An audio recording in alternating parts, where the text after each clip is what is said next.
selamat datang kembali di Smantita Podcast.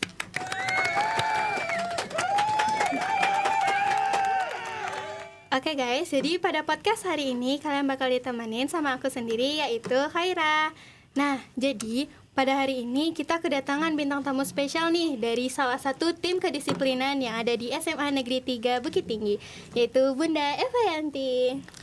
Nah, boleh nggak Bun perkenalkan diri Bunda ke pemirsa di Smantita Podcast? Baik, terima kasih. Assalamualaikum warahmatullahi wabarakatuh. Selamat siang untuk kita semuanya. Perkenalkan nama Ibu Eva Yanti. Biasa dipanggil Ibu Eva, tapi anak-anak semua karena mungkin sudah menjadi anak Bunda semua, jadi manggil Bunda. Jadi boleh panggil Bunda, boleh Ibu, bebas. Oke, Bun. Nah, Bun, boleh nggak Khaira tanyain beberapa pertanyaan nih buat Bunda? Boleh, insya Allah ya. Moga-moga bisa dijawab ya. Jangan sulit-sulit soalnya ya. Oke, Bun. Nah, Bunda ini kan salah satu tim kedisiplinan di sekolah. Nah, menurut Bunda sendiri apa sih kedisiplinan tuh, Bun? Baik, terima kasih ya untuk pertanyaannya. Semoga bisa memuaskan nanti ya. Kalau kedisiplinan menurut Bunda itu adalah mungkin serangkaian kegiatan yang kita lakukan untuk memenuhi target-target. Nah, misalnya Bunda punya target sesuatu, maka target itu supaya tercapai, bagaimana Bunda disiplin dengan target Bunda tersebut gitu. Nah, gitu kalau menurut Bunda gitu. Terus Bun, kan menurut Bunda kedisiplinan tuh penting kan ya Bun? Kenapa sih Bun kedisiplinan di sekolah tuh penting gitu? Ini berbeda ya. Kalau kedisiplinan yang Bunda sebut tadi kan sesuai dengan pertanyaan kedisiplinan menurut Bunda apa gitu. Nah, kalau kita bawakan kedisiplinan untuk siswa itu tentu kita mengacu kepada Permen Pendidikan Permen 46 tahun 2003 bahwa kedisiplinan itu aturan yang dipakai untuk menangani kekerasan dan perlindungan untuk di sekolah ini itu lebih didekatkan kepada peningkatan kedisiplinan positif. Jadi siswa-siswa diharapkan bagaimana melakukan kedisiplinan positif. Kedisiplinan positif itu jatuhnya nanti bagaimana siswa itu bertanggung jawab, disiplin dia dengan aturan tata tertib yang sudah ada gitu. Jadi begitulah kalau menurut Bunda untuk seorang siswa gitu. Berarti untuk kedisiplinan itu emang harus diterapkan banget kan Bun? Iya, kalau enggak jauh dari kesuksesan nanti gitu. Oke. Kalau dari pandangan Bunda sendiri nih Bun, gimana sih kedisiplinan siswa-siswi sekarang ini? Kita mungkin lihat secara global dulu ya. Mungkin kedisiplinan itu kita lihat dulu Indonesianya lah mungkin ya. Kalau Indonesianya banyak kejadian-kejadian sebuah sekolah itu sukses, kejadian-kejadian sebuah sekolah itu gagal. Mungkin itu dilihat dari bagaimana sekolahnya dan siswanya memanage tentang bagaimana mematuhi tata tertib yang ada gitu. Jadi untuk meningkatkan disiplin tuh harus ada rule-nya dulu. Rule-nya itulah yang kita sebut dengan tata tertib. Nah, nanti seberapa ketat, seberapa bagus sebuah sekolah atau siswa menjalankan tata tertib tadi, diukurlah di situ nanti tingkat kedisiplinannya gitu. Oke, Bun.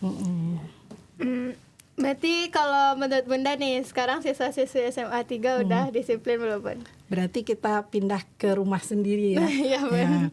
Siswa-siswa SMA 3 itu kalau dikatakan sudah disiplin itu kita jujur saja ya bilang yang 100% itu nggak mungkin gitu. Kenapa gitu? Buktinya masih ada yang ini tata tertibnya nggak boleh begini, dilanggar gitu. Berarti kan tidak disiplin tuh. Nah, tapi di mana saja rasanya menurut Bunda pasti belum ada yang disiplinnya 100%. Cuma seandainya awalnya disiplinnya 50%, kemudian anaknya berubah jadi 60%, 70% berubah jadi 90%, itu rasanya sudah mampu dia mendisiplinkan dirinya gitu. Oke, Bun. Kalau di SMA 3 sendiri nih Bun, kedisiplinan apa yang paling ditekanin Bun? ini? Kalau dari dulu ya, kebetulan Bunda sudah ngajar dari tahun 2000 ya. Wah, lama banget Bun. Ya, sampai sekarang jadi udah generasinya udah banyak ya. Selalu kedisiplinan itu yang kita harapkan itu memang kehadiran siswa di dalam kelas. Nah, siswa hadir di dalam kelas ini faktor penyebab dia tidak disiplin itu banyak. Ada yang alfa, ada yang izinnya kadang-kadang nggak penting, ikut izin gitu. Kalau sakit itu kan nggak dapat kita lagi ya. Jadi menurut Bunda yang paling penting untuk kedisiplinan itu adalah bagaimana seorang siswa itu hadir di sekolah. Ketika dia sudah hadir di sekolah, maka dia mulai dengan dunia dia. Bagaimana belajar, bagaimana dia bersikap dengan sesama teman, bagaimana dia nanti bersikap kepada guru. Nah, itulah yang kita pelajari di sekolah gitu. Oke. Berarti untuk membentuk kedisiplinan tuh nggak susah kan ya Bun? Sebenarnya enggak. Kalau kita patuhi tata tertib, aman kita gitu. Oke Bun. Lanjut nih Bun. Tantangan yang paling besar dalam menegakkan disiplin di kalangan siswa apa Bun? Tantangannya mungkin siswa ini ada yang butuh diingatkan lebih dari satu kali gitu. Siswa kita kalau yang disiplinnya tinggi, satu kali aja diingatkan, dia ngingat tuh besok nggak terlambat. Jadi dia di pagar nggak kayak dikejar setan lagi, ini 2 menit lagi gitu, dia udah siap, besoknya dia sudah rubah. Nah itu mungkin. Oke Bun. Bagaimana sih Bun cara guru dan pihak sekolah untuk menambahkan kesadaran siswa gitu dalam membuat kedisiplinan tuh Bun? Ya, mungkin kalau dari pihak sekolah ya biasanya kita punya aturan. Nah, aturan itu kalau dilanggar ada sanksinya. Maka itu salah satu cara sekolah gitu. Sehingga siswa-siswa yang paham bahwa aturan itu untuk kebaikan diri dia, maka tentu siswanya besok-besoknya tidak ada lagi yang melanggar aturan. Sekolahnya akan harmonis dan akan hidup bergerak dinamis lah siswanya, bukan datang duduk catat pulang. Kalau mereka itu beraktivitas dengan eskul itu namanya sekolah yang hidup.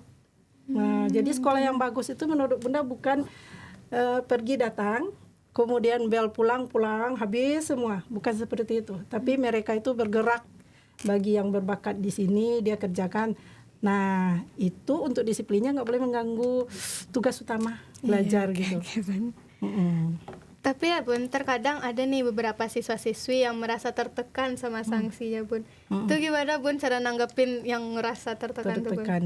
Ya sebenarnya begini, kalau di sebuah sekolah itu tata tertib itu bertingkat ya. Misalnya terlambat 1 kali diginiin loh, terlambat 2 kali dibeginikan, terlambat 3 kali dibeginikan. Rasanya kalau siswanya stres ketika dikasih sanksi, itu kemungkinan siswanya kalau menurut Ibu ya masih belum disiplin juga dengan dirinya, belum paham kalau seandainya saya ulang lagi kesalahan saya ini, maka lebih berat lagi gitu. Nah ketika dia nggak paham, dia lakukan lagi, makanya dia tertekan gitu. Berarti dari diri sendiri karena ngerasa tertekan, jadi selalu ngerasa tertekan gitu kan Bun? Oke. Kalau dari Bunda sendiri, apa sih dampak positif dari siswa yang udah nerapin kedisiplinan tuh Bun? Ya, kalau dampak positifnya, pertama mungkin mereka waktunya itu sudah efektif dia gunakan. Kapan belajar, kapan bermain, kapan dia ekstrakurikuler gitu. Nanti wujudnya tentu kalau waktunya bagus pembagiannya, dia punya waktu yang banyak untuk belajar. Nah, kalau waktunya banyak belajar pasti dia cerdas. Nilainya tinggi. Kemudian ketika diskusi di kelas dia pasti memberikan masukan-masukan karena dia belajar gitu. Itu positifnya menurut Bunda ya. Nah, Bunda, bagaimana sih kedisiplinan bisa membantu siswa untuk mencapai suatu prestasi, Bun? Oh gitu. Baik, anak Ibu, misalnya kita di sekolah didisiplinkan mengenai rambut, mengenai kosmetik dan lain-lain. Nah, apakah ada hubungan dengan prestasi gitu ya? Kalau menurut Bunda itu berbanding lurus ya. Kalau ananda Bunda itu sudah rapi, sudah tidak ada lagi yang mengganggu. Kalau rambut panjang itu gondrong nanti ganggu mata tuh gimana belajar gitu. Jadi kalau seandainya udah rapi, itu pasti belajarnya nyaman, tenang. Pas masuk guru lihat juga bagus, kelasnya nyaman gitu. Apalagi yang pakai lipstik. Kalau pakai lipstik pakai bedak, sibuk memperbaiki saja tuh gimana belajarnya gitu. Sebenarnya hal-hal itu ada waktunya. Mungkin siswa kita meletakkannya tidak pada waktunya. Itu saja mungkin kesalahannya gitu. Kenapa kami bilang seperti itu? Banyak kok mantan siswa kita setelah tamat SMA 3 rambutnya panjang, dibiarin kok. Tapi mereka di mana sekolahnya? Diisi di kampus-kampus seni gitu. Karena itu memang nggak bisa di hak asasi ya istilahnya ya. Nah, kalau di sekolah tentu ada aturannya. Tujuannya supaya kebaikan mereka juga gitu. Mungkin seperti itu. Berarti sanksi-sanksi itu sebenarnya untuk kebaikan bersama juga kan ya Bun? Iya. Oke. Lanjut Bun. Ya. Gimana cara siswa biar tetap konsisten dalam menjaga kedisiplinannya Bun? Wah, ini payah ya soalnya ya. Kalau menurut Bunda ini selain dari pertama, sekolah wajib menghimbau terus. Yang kedua, itu peran orang tua sangat dibutuhkan. Karena kalau bahasa Minang ada 3 tungku sejarangan. Itu nggak boleh lupa. Apa yang 3 tungku sejarangan itu? Kalau menurut Bunda, tungkunya itu yang pertama adalah siswa, yang kedua orang tua, yang ketiga guru. Kalau yang 3 ini udah kerjasama, siswanya mau ngapain lagi? Di sekolah udah didesak, di rumah didesak orang tua, pasti mereka akhirnya memutuskan hal-hal positif untuk diri dia gitu. Jadi itu harapan Bunda sih. Oke Bun. Ada nggak Bun pesan atau motivasi yang pengen Bunda bilang biar siswa-siswi di SMA 3 ini disiplin? Ya pesannya mungkin kepada siswa kayaknya patuhilah tata tertib, sadari, jangan itu jadikan beban. Kalau itu karena kesadaran, Ibu yakin siswa kita akan disiplin. Kalau ada yang nakal-nakal biasa itu biasa, gitu ya. Oke. Bunda ada nggak slogan buat penonton kita nih? Ada sih. Semoga bisa kita pakaikan di sekolah ini. Ya, mungkin apa tuh, Bun? Kalau menurut Bunda, salah satu yang perlu kita disiplinkan itu mengenai kedatangan sekolah. Itu banget ya, Bun. Kayaknya mungkin ngaret datang ke sekolah tuh jangan, tetapi berprestasi oke. Yuk kita coba ya. Oke. Bisa boleh. kan? Bisa Bun. Ayo. Bisa. 1. Oke. Ngaret no, disiplin yes.